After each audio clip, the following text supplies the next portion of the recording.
Tekrardan herkese ard arda iki İngilizce sunumdan sonra tekrar Türkçe'ye dönüyoruz. Global ölçekte güzel işler dinledik. Biraz Türkiye'ye geri döneceğiz. Biraz globali anlatacağız. Bugün Sorun şirketinin farklı bir ekibi olan Stüdyo'yu anlatacağım size. Sorun olarak farklı çözüm ve hizmetlerimiz var ama bugün dijital asistan yapan, şirketler için dijital asistan üreten ekibimizde yaptığımız işleri sizlerle paylaşacağız. Buraya dönmek zorunda kalıyorum geçişler için. Çalışmıyor. Sorun olarak geçtiğimiz yıl aslında 100'den fazla dijital asistan yaptık.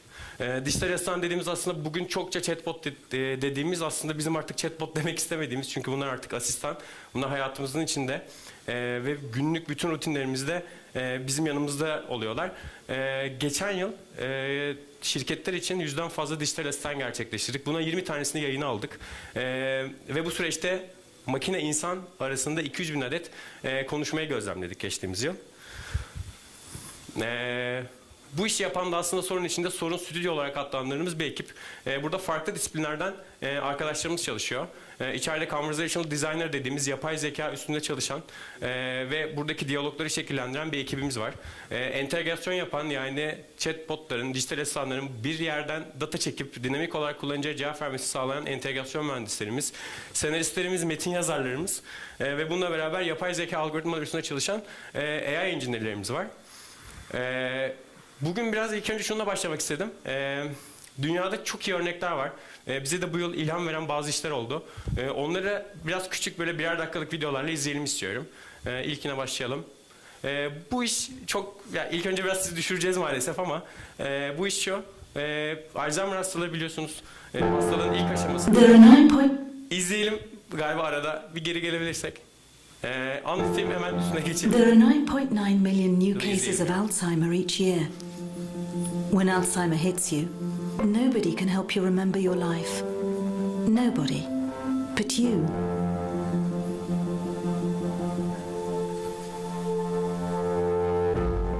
Chat Yourself helps you remember by chatting to yourself.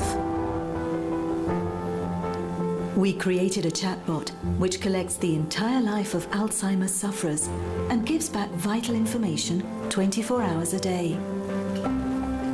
And we've based it on Facebook, the life diary that everyone has in their pocket. Using push notifications, it helps even without any requests. Together with specialized psychologists, we trained it to answer every need, in real time and everywhere, giving sufferers the possibility to conquer fear of leaving the house.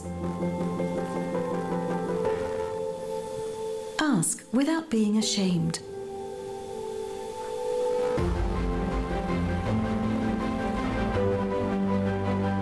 Take back the control of their daily routine.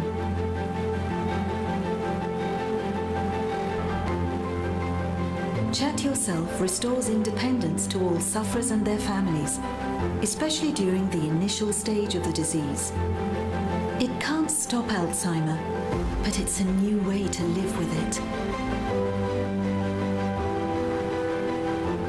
Massimizza la qualità della vita. Per il momento sembrerebbe il massimo che c'è in questa patologia.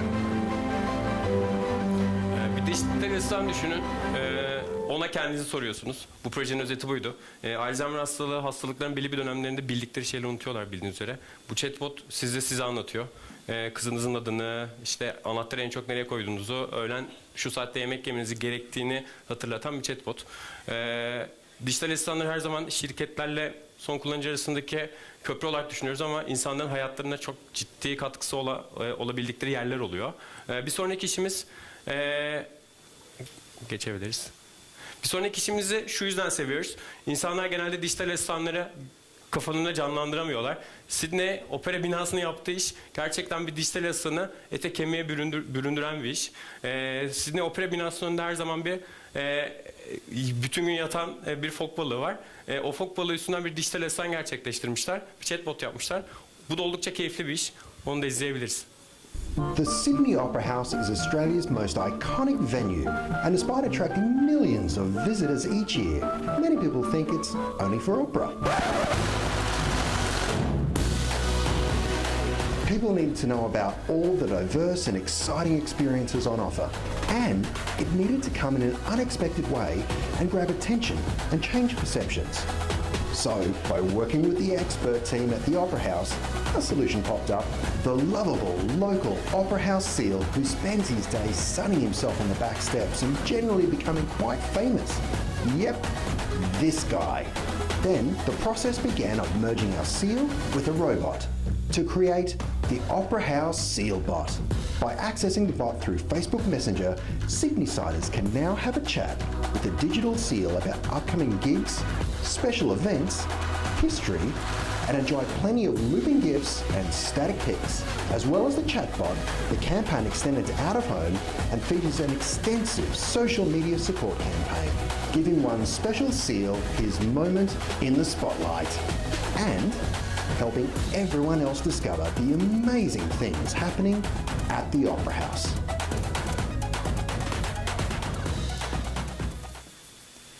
Chatbotlar genelde, ya şu an ilk gördüğümüz örnekler çok sıkıcı. Hep böyle sizli senle, sizli konuşan ve hep böyle statik cevaplar veren şeyler. Bu gerçekten bir chatbotun ne kadar eğlenceli olabileceğini, insan hayatına nasıl dokunabileceğini gösteren iyi örneklerden biri. Diğer örneğimiz, bu da ilginç bir örnek. Ya aslında Türkiye'de yavaş yavaş örneklerini görmeye başladık. Bizim de bir yolu yaptığımız dışarıdan biri. Dijital asistanları, chatbotları hep yine şirketlerle onların müşteriler arasındaki bir iletişim aracı olarak görüyoruz. Ama şirket içinde ya da şirketlerin insan kaynakları süreçlerinde de yer alabildiklerini gördüğümüz güzel işlerden biri bu. Marriott otelleri insan kaynakları işe alım süreçlerini chatbotlarla yönetiyor. Burada hem iş başvurusu yapabiliyorsunuz hem de bu dijital asistan aslında iş başvurusunun ötesinde size küçük sınavı da gerçekleştirip ilk mülakatınızı da yapabiliyor. Yapay zeka destekli asistanların ne derecede iş hayatında yer alabildiğini gördüğümüz güzel örneklerden biri. Bunda kısa bir videosu var. Bunu da izleyebiliriz.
Sonraki ve en son size göstereceğim, bizim bu yıl belki de en çok sevdiğimiz iş bir sonraki. En sevdiğim... Geri. Tamam. Bizim en sevdiğimiz işlerden biri buydu bu yıl. En favori işimiz diyebilirim. Singapur Hava Yolları'nın düşük bütçeli olan alt şirketi Scoot'un bir işi. İnanılmaz eğlenceli bir dijital asistan. Çünkü marka öyle. Markanın marka kimliğiyle inanılmaz uyumlu bir iş. Videosu da bir o kadar keyifli ve eğlenceli. Bu yıl ondan çok şey öğrendik. O yüzden aslında Sorun Stüdyo ekibinin içinde bazı şeyler çok fazla bu video sonrasında değişti. Bunu hep beraber izleyelim. Sonra da bizim nasıl çalıştığımızı ve nasıl dijital asistan yaptığımızın detaylarını sizle paylaşalım.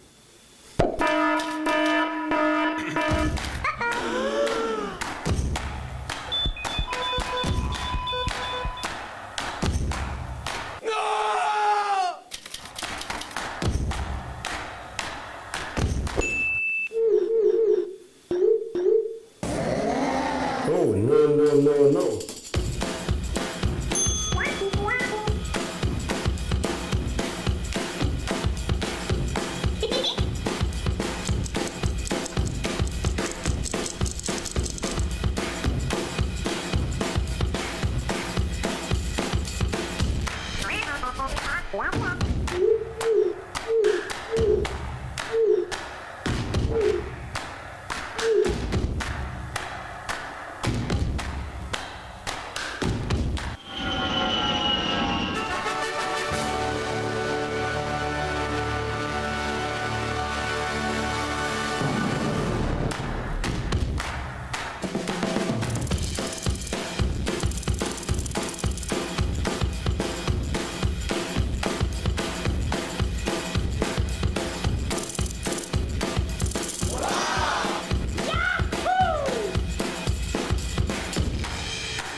destroy humans.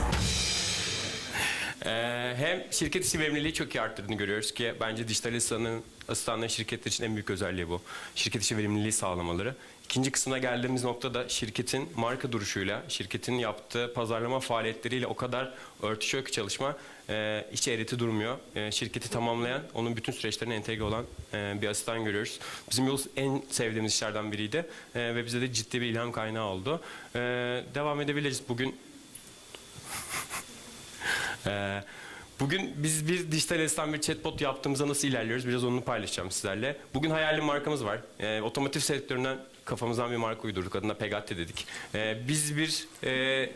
Biz bir markaya chatbot yapsak, bir dijital asistan yapsak nasıl ilerliyoruz? Size hızlıca bu adımları göstereceğim ki eğer aranızda yapmak isteyenler olursa ya da halihazırda yapanlar varsa biz nasıl ilerliyoruz? Size en azından bilgi birikimimizi aktaralım istiyorum. Biz bir dijital asistan geliştirirken 4 farklı aşamaya da bu işi yönetiyoruz. Bunlardan ilki tanımlayıp keşfetme. Ya bu dijital asistanı kimler kullanacak bizim için en büyük kriter bu.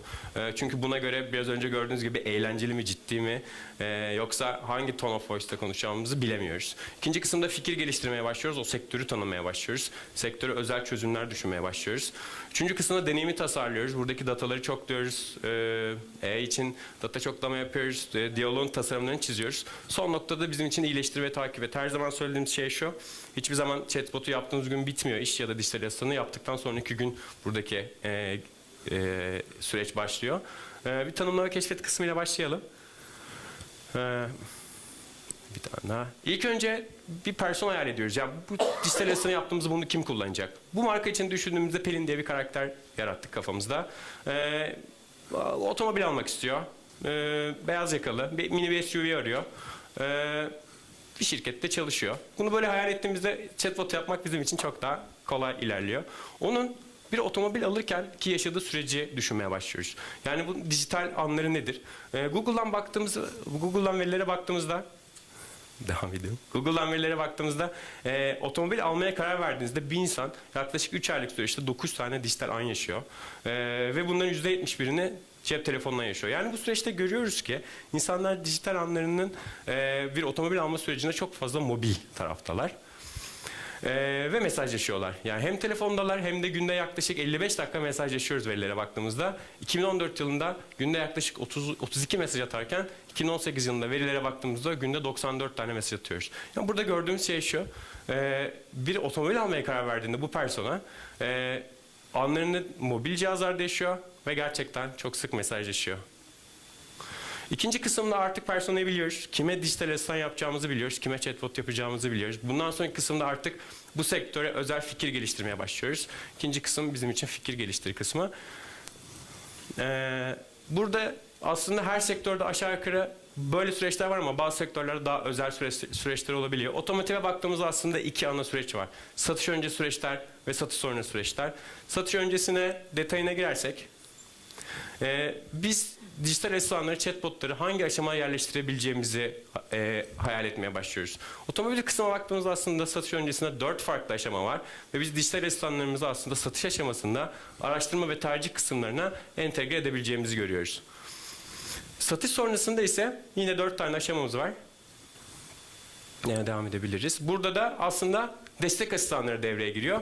Bu destek asistanları ürün kullanım aşamasında ve bakım arıza aşamasında son kullanıcılara destek verebilir. Teslimat ve tavsiye aşamasında ilk fazla bir şeyler yapmasak da chatbot, bu dijital asistan olgunlaştıkça bu aşamalarda aslında çözümler düşünebiliriz. Ama ilk aşamada Pegatti dediğimiz markada 8 aşama süren satış öncesi ve satış sonrası süreçlerde 4 aşamada asistanı yerleştirebileceğimizi düşünüyoruz ve buraları çözümler planlamaya başlıyoruz. Daha sonraki kısmımız deneyimi tasarla kısmı. Deneyimi nasıl tasarlıyoruz? Burada da içeri girdiğimizde 6 farklı aşamada devam ediyoruz. Dijital asistanı tasarlamak aslında uzun ve meşakkatli bir süreç. Her ne kadar bugün bu sunumda basitleştirmeye çalışsak da bizim Sorun Stüdyo ile bu yıldan beri yapmaya çalıştığımız en büyük iş chatbotların aslında birer karakterinin olması. Çünkü günün sonunda chatbotlar aslında şu an kullandığımız web sitelerin Next Generation dediğimiz durum. Herkes kendi web sitesinin farklı bir deneyimde olmasını istiyor şu an farkındaysanız. Yakında chatbotların da dijital asistanların da birbirinden farklı olmasını talep edecekler. O yüzden uzun zamandır biz de bu sürece yatırım yapıyoruz ekip olarak. Bu sürece başladığımızda aslında marka temsilcileriyle bir tam gün workshop düzenliyoruz ve bu workshop sonunda bir persona rehberi çıkartıyoruz. Bu persona rehberi bütün chatbot'un metinlerinde bizim Conversation AI designer'ların yanında bir rehber olarak devam ediyor. Pegatti diye bir marka uydurduk, evet, ve bunun üstüne aslında bir asistan çıkardığımızda buna bir isim veriyoruz. Mesela burada buna Pega dedik ve buna gerçekten bir hikaye yazıyoruz. Ya bu Pega bir insan olsa kaç yaşında olurdu ve görevi neydi, ne kadar detaylı bunun sürecine çalışıyoruz. Hatta gerçekten bir insan olsaydı nasıl bir hikayesi olur diye kadar detaylandırıyoruz. Yani bir dijital asistan evet ama insan olsaydı nasıl davranırdı? Onun eski bir servis ustası olduğunu, bu otomotiv şirketinin işte emekli bir servis ustası, akıl danışılan. Burada bazı şeyleri ön plana çıkartıyoruz ki Conversational AI designer'lar bunların metinlerini yazabilirken bunu bir insan olarak hayredebilsinler ve bu dijital asistanı gerçekleştirebilsinler diye. Bu bizim aslında artık Conversation AI designer'a verdiğimiz rehber. En çok hangi kelimeleri kullanır, kullanmaz gibi detayları. Hangi cümleleri kullanır, kullanmaz. Ya da emoji. Bir tane daha geçebiliriz. Ya da emoji kullanır, kullanmaz. Mesela bu karakterde marka diyoruz ki bu karakter emoji kullanmaz.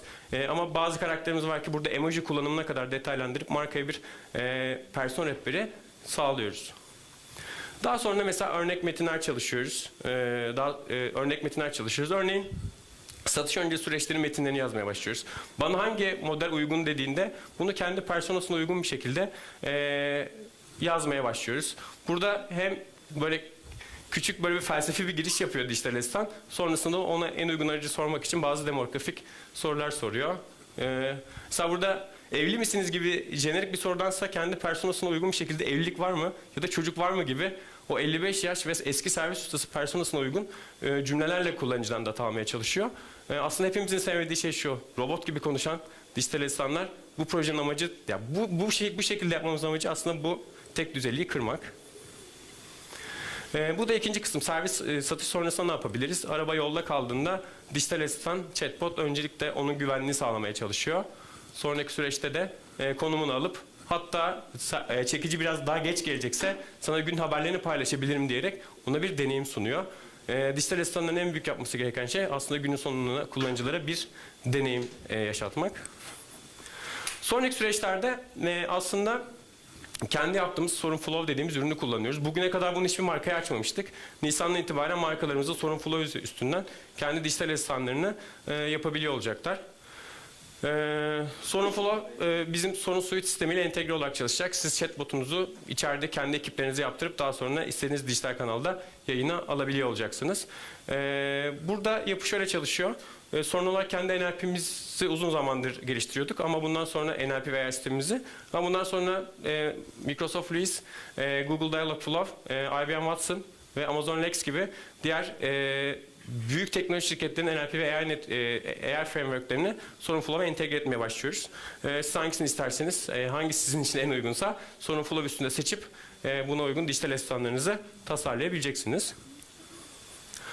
Olabildiğince kolay kullanımına odaklandık ki bunları business ekiplerinin yani pazarlama ekiplerinin, sosyal medya ajanslarının ya da reklam ajanslarının yapabileceği basitlikte bir arayüz çalıştık. Günün sonunda bir metin yazarı da bir dijital asistan tasarlayıp Facebook'ta ya da WhatsApp'ta yayını alabilsin istiyoruz. Bütün hayalimiz de bu.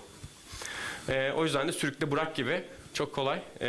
Eğer bir servis entegrasyonu yoksa çok hızlı, yaklaşık 200 saatte metinlerine girip yayını alabilecekleri bir yapı var. En büyük özelliği de şu: bir dijital asistanın içinde bazı yerlerde örneğin Microsoft Luis'in framework'ünü kullanırken bazı yerlerde Dialogflow'u kullanabileceksiniz. Bir chatbot'ta farklı altyapıları barındırabilecek bu yapı. En son geldiğimiz kısımda aslında iyileştirip takip etme. Sunumun en başına bahsettiğim gibi chatbot yapmak aslında ilk aşama. Bundan sonra aslında bütün süreçler başlıyor. Chatbot'u ilk gün yayına aldığınızda hiçbir zaman %100 anlamıyor. Hatta ilk build'da da %100 anlamıyor. Ama şunu bilmek önemli: İlk gün %50 anlıyor ama siz ne kadar data train ederseniz, ne kadar konuşmaları incelerseniz bunu yaklaşık %90-92 bandına getirmek de mümkün. Şu an sorun olarak çoğu markamızda 86-87 hatta 90'a gördüğünüz markalar var yaklaşık bir yıl sonunda. Data eğitimi çok önemli. Sorun Stüdyo ekibinin ciddi bir iş yükü de data eğitimleri. Sürekli konuşmaları monitör edip buradan data çoklayarak günlük ya da haftalık ya da aylık trainingler gerçekleştiriyorlar ki AI'ın ve chatbot'un dijital asistanın anlam oranını hızlıca yükseltebilelim. Ve her ayın sonunda da bütün markalarımıza bir performans raporu gönderiyoruz. Eğer halihazırda bu işi yapıyorsanız ya da yapmayı planlıyorsanız bu performans raporları gerçekten çok kritik. Bunu almazsanız buradaki yaptığınız işin karşılığını ölçmeniz çok zor oluyor. Çok teşekkür ederim dinlediğiniz için. Sorularınız olursa aşağıdayız. Görüşmek üzere.